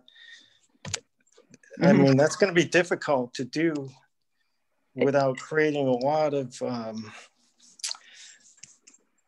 disruption of the appearance, I think. No, I agree. And I had thought that there was going to be if there was going to be a platform set on top of the original decking, that it would be set inside the porch railing, and so that, as opposed to going right to the lip and having to reset completely the railing and balusters on top at a new elevation. That's what I was understanding. That's what I was expecting also. Yeah, or that there was some kind of a L-shaped ramp that would, but originally the contractor had intimated that there was sufficient space on that right in front of the door that you could put a small ramp you might be able to put a small ramp that met code to swing right in. But this I agree, this completely changing the elevation of the railings, it really throws off what the front of what the house looks like. It completely changes the aspect. It's, as we've seen, and a good indicator of just how really stringent the rules can be is what we just heard that the Academy had to go through with the State Historic Preservation Organization, which is our governing body, that in terms of how they had to change their plans to and really downsize what they had intended to do, right? To minimize the impact of what they were doing, right? And it seems like it would have actually saved money to do it the original way. Well, that was my whole point, yeah. Rather than replacing the whole or building on top of the decking. Yeah. It's unfortunate, certainly, that that there wasn't more consultation to try and come up with a reasonable solution, because this is, it's the classic case we deal with from time to time, where people go ahead with something, and then if it doesn't get approved, right, it's got to get changed. And I feel like we're between a rock and a hard place, because I want to support the business, yet we know the neighbors are very concerned about this project. And they've expressed that at several meetings, and so we, are committed to protecting the historic district. And I just feel like things have changed, without our input. Yeah, and I think that this is really the first time that a new business has been introduced into the district since the district was put together, and it requires a lot of careful work. It requires that it be done right, and there are a lot of ways in which it has been done right. The driveway in the parking area, for example, really looks good. It's practically invisible. It's right. minimal impact. It really looks good, and I had told Jason during one of our phone calls that I was really impressed, and this had the potential of being really a great example throughout the state of how a business can integrate into a rural historic residential right. historic district and be successful. So I'd hate to see it go awry, especially because the porch is right there on Route 169. Right. It is right in everybody's face. It is the most visible aspect of the house. And I agree. I went by the house, and I think everything else has been done very appropriately. Yeah. And some of the things like the changes, the replacement of the barn doors is going to be a big improvement from those garage doors. You know, that there's a lot of care and consideration being put into so many of them, and it would be a shame to, you know, have one thing that really sours, spoils the impact, spoils the good work that Jason and Jamie have put into this in trying to really take care of this house and integrate into the district. Well, that's why we wanted them to come to this meeting with a drawing for how it was going to be done. Yep. And not get too far ahead of themselves with it. Right. Yeah. Yeah. Because I would love to see the front of the house, you know, as it was, and then in the front of the house with all the proposed changes and how different that will look. Yeah. That's what I need to see. Well, it sounds like we can't approve, at this point, we can't approve the decking, and we can't approve the spindles and the railing at all. That will have that aspect of it will have to be continued.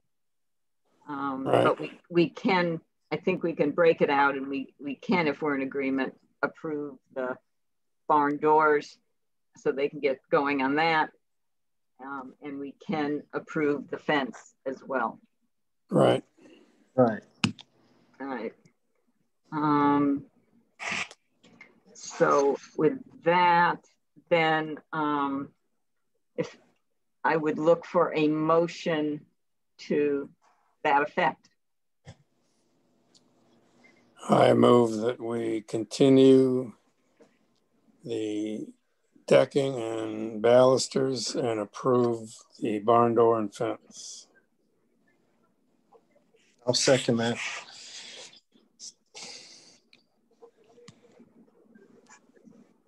Okay. Any further discussion on it? Then No. all in favor?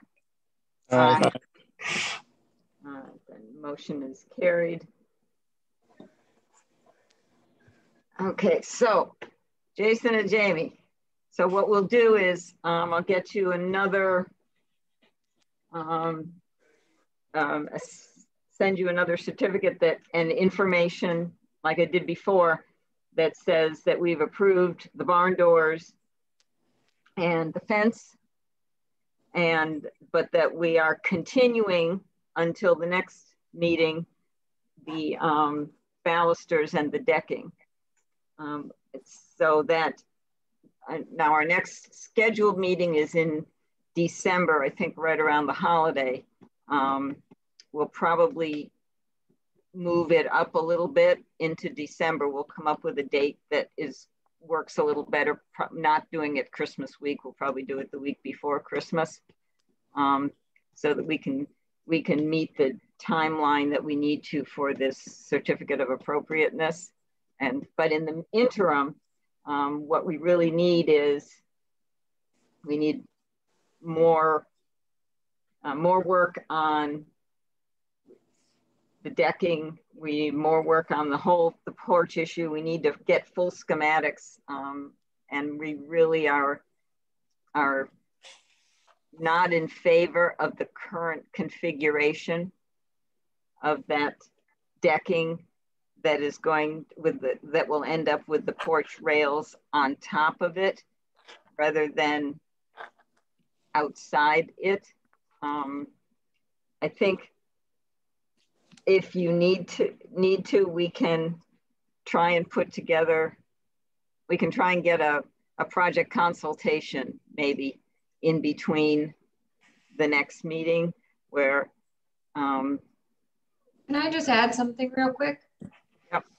If we left the spindles where they were and put the decking inside the spindles, the spindles would only be what, 13 inches? That would be dangerous.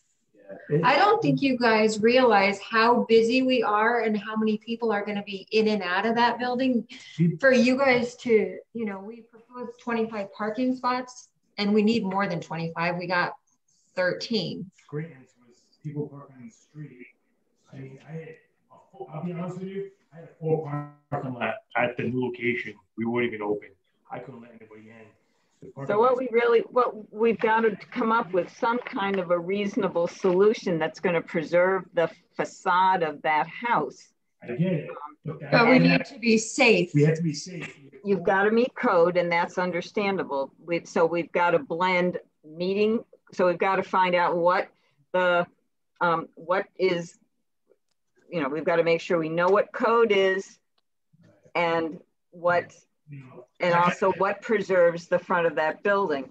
We'll go back and I'll go back and look at plans. I'll have Stan and Tim take a look at the plans that have been submitted and see what that covers and see if there was anything we can tease out of that. I urge you to talk to somebody who can help you with solving the problem, and we can probably plan a site visit with one of the two gentlemen in the near future to help problem solve on this. No, that's fine. I want to work with you guys, you know, but at the end of the day, I don't want to get our attorney Trace Malinero. She totally would represent us. I don't want to go there. You know, the plans were vague. Jason, we can't hear you. That's your fault as well, because it shows a 30-foot ramp coming out. That's all it shows. It shows a pitch. It shows that's all it shows, you know. Your ramp was approved, so you know the ramp is on. I want to just be in a good basis with you guys, you know. So, but you got to meet me halfway. You really do. Well, I'm pretty sure, Jason, that we just spent a good 5 minutes complimenting you on the work you've done. So. There's 500 cars that go by beeping the horn saying the place looks beautiful. Congratulations. It looks like it needed to be condemned. It looked like hell before. So, you know. But for those 500, you need to understand, Jason, that those 500 cars don't necessarily understand all the different restrictions that are placed on us for and a resident who moves into the historic district for maintaining the integrity of the building. Now it may look good. It's the same way as in planning and zoning. In that meeting, one of the members of the Planning and Zoning Commission says, sure, have some carriages on the front lawn. That's what would have been there.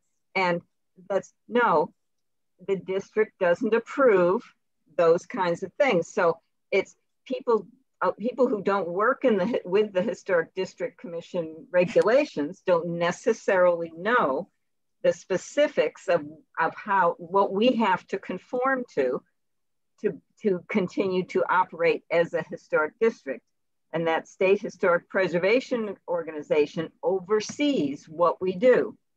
Now it's possible they can step in and enforce regulations. So what we try and do is work with you to keep within the regulations that everybody has to comply with. I would just add that the ramp we approved was based on a certain height off the ground to start with, and that's changed. So we didn't approve the ramp as built. We approved it as drawn. The ramp is exactly the way it shows in the drawing. And it's too bad that your engineer didn't do a better, more detailed drawing. Yeah, I think it evidently your engineer didn't figure out how to get people from the ramp into the house. So that's an issue. So we'll work with you to try and come up with a solution that satisfies our regulations and it's a compromise. with between the regulations and the needs, so that we've got something that works for you. And we appreciate your willingness to, put in the extra time to do that. All right, thanks, guys. All right, and so I'll be in touch. Get as much information on the dimensions, take another look at balusters, and know that plastic is not going to be the way to go for those front balusters.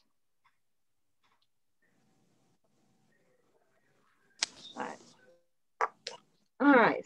So at this point, your part of the public hearing is your piece is over, and we're just going to whip through the rest of our agenda. So you two are free to thanks. Get your evening back. Thank you. Thank you. See you guys. Bye now. Okay. What's left? Minutes. We'll table, if you're all in agreement, we'll table the minutes until the next meeting. Sure. Correspondence. The correspondence I had was emails and conversations with the Beausoleils in preparation for this. An email from Eric Young regarding the house that's in front of the orchards, the orchard barns. Oh, yeah. And he hasn't come back to me with any proposals or requests or taken it any further. So I'd love to see something done with that. I mean, that's actually an old house. It was built in 1904, something like that. And I looked it up, and it's considered the only four good old, early 20th century 4-square, 2-story house in the district. Somebody really mucked it up, though. Yeah. He said it's been empty for about 15 years. And he was just, I think, kind of exploring what would be involved in demolishing it. Wow. And I explained that demolition permits are a major, major endeavor within a historic district, and very time consuming, because there are certain, once one submits an application for it, it triggers all sorts of protocols and 90-day,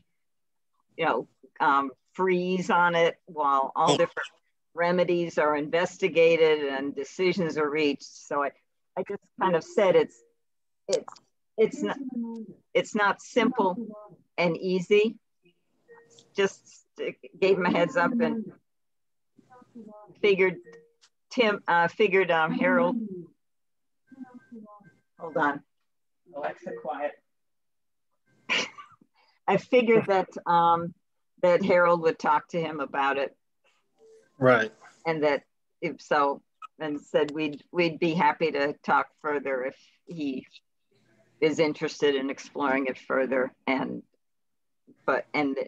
if he is interested in exploring it further, then we can do some investigation into what's all the different details that are involved, so that before he starts anything, he knows exactly what he's getting into. And then the other piece of correspondence I got was today from Tim, who has tendered has tendered his resignation, but oh, bless you, you have said it's not effective until June of 2021. Yeah. So thank you, but thank you for giving us a breathing space. Who knows? Maybe by then we can convince you to stay. The condition. And I also heard from Earl. The condition of that, Tim, is you have to find a replacement. Yeah. I also heard from Earl, who's evidently not recovering as quickly as he was hoping he would. And he's basically says that, he's going to play it by ear, but at this point, he doesn't think he can do anything, attend any meetings until maybe March. So, which would bring me to, you know, a serious piece of business, which is we're going to have to really do some heavy duty recruiting, because I think Kent is gone. He's gone. Yeah, I think somebody from the historic district needs to be on it. Yep. So we're going to have to, you know, really take a look and figure out what areas of the town we'd like to you know, use as our look for people, and definitely somebody from the historic district, as well as, you know, some of the other areas of town, and just see who we can find. So to beef us up, because we are dwindling down to nothing, and we need a few more people. By the way, I had an email from somebody in the town office thanking me for being on the commission and blah, blah, blah. And I sent back a reply saying thanks for the note.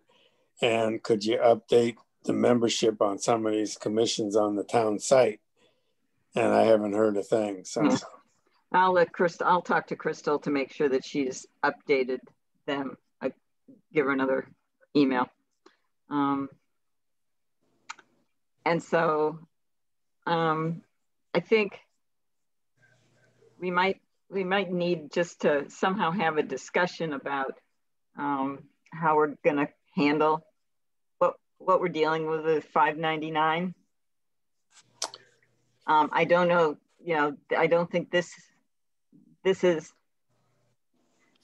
I don't think Jason quite understands. Right. And I've sent him the procedure and the steps, and I've sent him instructions, but I don't think he quite grasps the commitment he's made by buying a house within the district. Right, and we've been trying to get him to understand that for the last 6 months. He listens, but he doesn't hear you. And he told us, you know, the things you wanted to hear. He's going to make that ramp. It was going to be out of wood. It was going to have the same type of railings. That was the ramp itself. Never mind the house. He was going to move the good balusters over to replace the rotten ones, and then have the new ones made of wood, you know. And now it's like the whole house has to change to fit the ramp, instead of the ramp being changed to fit the house. Right. And I think it's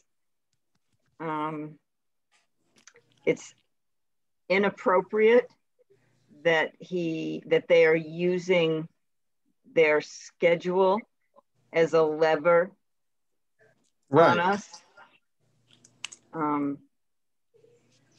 It's unfortunate that they're galloping ahead, and that they're not doing the work ahead of time to get approvals. I mean, isn't the building inspector our enforcement officer? They should have put a cease work on that. Yeah. Front porch.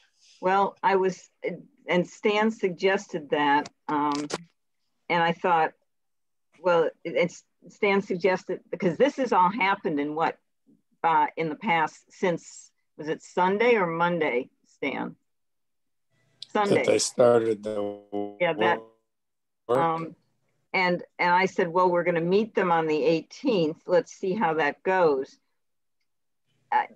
Do you think I think at this point,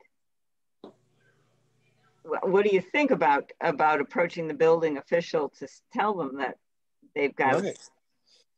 And what are the repercussions of that? Did you talk to the lawyer? No. We have in fact, who is the building inspector now? I'm not even sure. I looked him up on the town site, but I can't remember his name again now. Oh, right. I've met him a couple of times. And I can't remember what his name is. Is he full-time? Is he being shared with other towns? I think he's just ours. Okay. I believe so. I've heard he's pretty tough, whereas the former guy, yeah. So loosey-goosey. So what I can do, I guess, is what I'll have to do is I'll talk to them. I can give them a call and try and get a call in tomorrow. Yeah, if I don't get it tomorrow, it'll be into next week. I'll try and call them tomorrow and discuss this with him and see what he feels that he can do. Well, as I mentioned to you, Gail, one lever we have is that I assume he approved the permit based on the drawing, and the drawing shows the ramp starting at 2.5 feet roughly. And he's gone up now to something like 3.5 feet. They've got the thing extended way out into the yard at this point, and it looks pretty high from the street. Actually going and measuring it, it's an eyesore.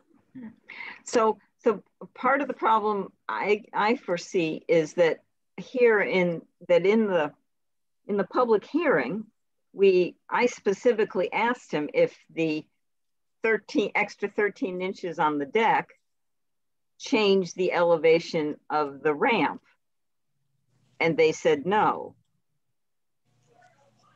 But and you're saying from what you've seen, Stan, that it is changing it. It's changing the dimensions of the ramp. It would have, because the ramp is based on so much fall per foot. Right. And it's based on the higher the fall, the more feet you need. For the ramp. Right. Right. But which is where my line of questioning went. And they kept saying, no, the ramp hasn't changed, but it's not logical, because if you've got an extra 13 inches of elevation to match, right, your ramp is going to be longer to meet code, and it's going to be taller. 2.5 feet is what's drawn on the thing. Right. So that's 30 inches. And so that's a 30-foot ramp. Right. So if you go up to 40 inches, that's a 40-foot ramp. So does one of us need to go up there and measure the height to figure out the height from the ground up to the top of the deck, to figure out what, in fact, before I go to the building official, to make sure that in fact that the ramp is going to be taller than was approved? I guess, but can I trespass on there and do it? I mean, is that really necessary? We didn't approve any change to the decking of the porch. I mean, right. That's even besides the ramp. The ramp could be the same, but they're not even allowed to do what they did. Changing how the spatial relationship with the floor decking, with the columns, the railings, the front steps, that's all out of whack. All right.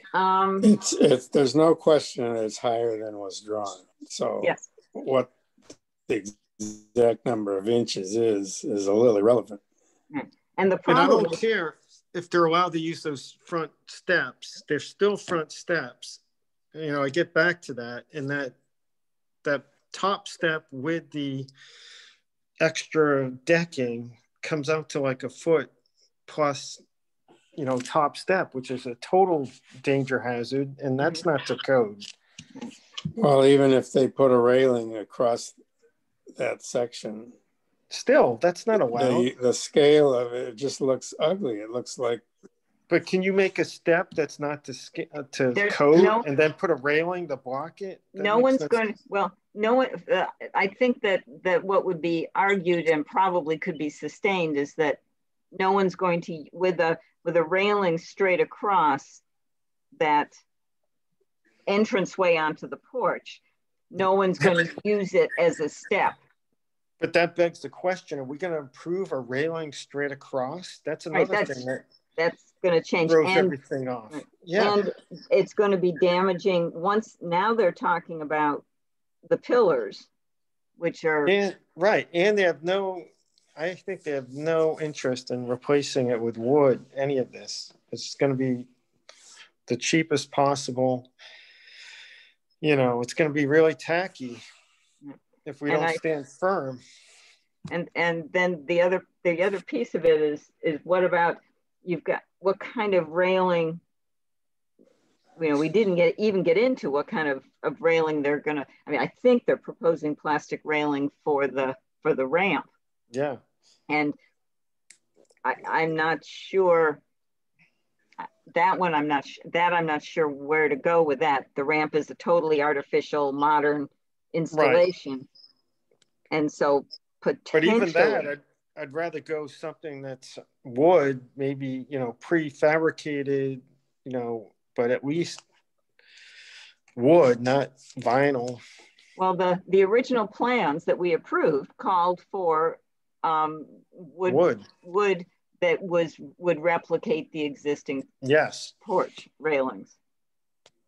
Yeah, and the designer guy, I forget his name, but he really stepped in it when he said, yes, it would be done that way. And I don't think it happens so frequently that a designer draws things that are completely unaffordable because they don't care and they don't know. The other general issue going forward with historic societies in general and any kind of renovation is wood of any quality is becoming so scarce and so unaffordable that you're going to have to start considering alternatives, I think. Well, even composites are in some instances are being used, and for the ramp, probably a composite would be acceptable. Mm-hmm. Because it's an art. What's your definition of composite? Well, I don't. I'm not a wood person, but there are pressed woods. There are. Yeah, very few of them hold up over time. So, well, maybe I better try and call the SHPO officer tomorrow. The one I spoke to originally on this. Our expertise. I can send an email to the lawyer. I have the way they're trying to push us to to approve this. I don't know how aggressive they're going to be in pushback. So I better talk to the town attorney as well, and also talk to the building official and see what he is inclined to do. Yeah, because he could stop work. Right. And what are the remedies when someone continues working when the building inspector has told them to stop? I think they get fined. Is right. You went out 2 times in the last week, didn't you, Gail, and told them that if he kept going, he ran the risk of wasting his money. So like he's not warned. I told him that he should not, under any circumstances, order the spindles, the balusters, whatever we want to call them, before they get approved, because he was all set to order those. I said, do not do that. And I told him any work that he continued, there is no guarantee at this point that what he's doing and would be approved. And his response was, well, he's got the opening to do and everybody in town wants him to get it open, and he's getting pressure from the planning and zoning about when are they opening and the town to open. And so and for their business, they've got to get open. So he's just going to go ahead. Do I remember correctly that at the very beginning of all this last summer, they were talking doing most of this work come spring? I don't think so. I think they had the intention of being open. It was my sense I that could they swear had they were talking at the driveway work and everything would till spring. Maybe I'll have to go. We'd have to. The videos are available. Doesn't so really matter, but we could go back and see the videos and check.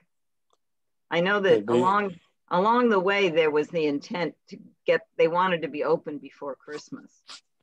oh, I never picked up on that. Well, whatever. It doesn't really matter. All right. Well, I'll connect with SHPO, the town attorney, and the building official. Try and get to all three of them tomorrow, and then let you all know. Keep everybody in the loop of what they say. Yeah. Now, the paradox of this, that's the driveway and the parking lot looks great. Yeah. And I think the doors on the barn are going to look good, and but this porch is a real problem. Yeah. Like we said all along, it was the main feature of the house, and putting a handicap ramp on it all was tricky. And then to make it higher and worse, I gave him suggestions for keeping the ramp within the footprint of the existing railings, and he just doesn't listen and hear what. Yeah, I mean, I think he had with his own idea. I think we went on a limb, even just approving that ramp to begin with. A lot of people had heartburn with that, and we went ahead and approved it. And there's an expectation it would be done correctly. Mm-hmm. And I just think we've been sold a bill of goods. And I'm afraid, yes. I agree. And I will say Roseland Cottage, for example, has needed some kind of accessibility entrance to the museum for years now. And because we can't figure a way to do it. Right. That's going to be appropriate, that would get approved. We're still struggling, but it's been, Property Care there works diligently to try and, they keep having meetings over how to solve that problem for Roseland, and the Roseland's been really good about the fence in terms of chucking away at that deteriorated sections of fence and letting us know when they're taking sections out and putting in the temporary pieces. So, it can be done. You just have to be sensible about it. All right. Anybody have anything else? To extend my battery here, Dan. Oh, I think we can wrap up if you guys have any other additional comments.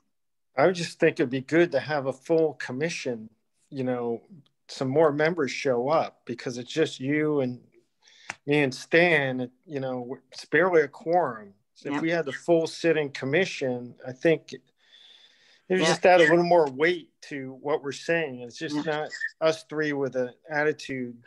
Yeah, it's unfortunate. It's too bad. It's unfortunate that Earl is ill at the moment. And I don't know, I didn't hear at all from Harold. As it was, I had a meeting. I had to leave early to jump into this one, and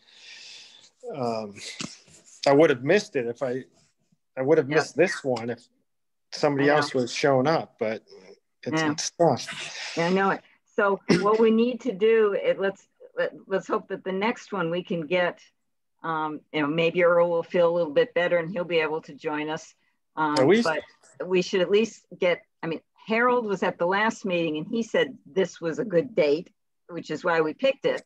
I don't know what happened to him.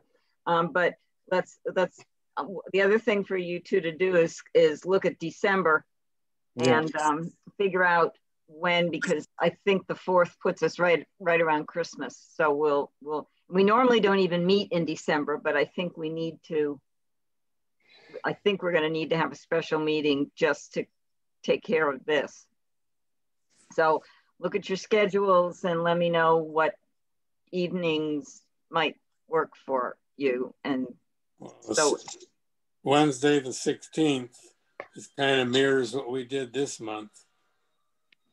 And I'm pretty much available most any time. So, all right. So, and check your schedule, Tim, for when you'll be able to be. Most Wednesdays look good, December. All right. And I'll check with Harold, and I'll check my schedule as well. And Uh, Harold see copies of these meetings, so they're up to speed with everything that's happening. Yeah, what I do is I send when you get the minutes and the notes, they have the link to the meeting, the video, and then I think you're able to link to it directly, and it's also on the town website what the link is. So anybody can get them and see the agony of our Zoom meetings. Yeah. All right. Then all I need is a motion to adjourn. I do that. No, second. Thank you both very much. All in favor? Aye. Aye. I appreciate